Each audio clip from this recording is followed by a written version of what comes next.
Hey everyone, are you having trouble logging into Luma AI? In this video, I'll show you how to fix common Luma AI login issues step by step. First, check your internet connection and make sure your device is properly connected. Next, open the Luma AI website and verify that you are using the correct login method. I mean using a different sign-in option than the one you originally registered with can prevent access.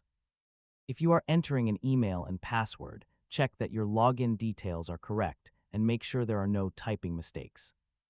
Next, try resetting your password if you cannot remember your account credentials. Clear your browser cache and cookies, then restart your browser before trying to log in again.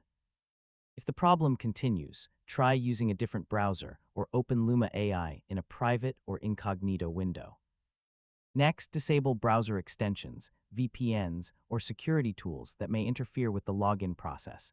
Make sure the Luma AI service is available and wait if there is a temporary server issue. Finally, contact Luma AI support if you still cannot access your account and provide details about the login problem. And that's how to fix Luma AI login issues. By checking your account details, browser settings, and connection problems, you can usually restore access quickly. Thanks for watching, and don't forget to subscribe for more easy technology guides.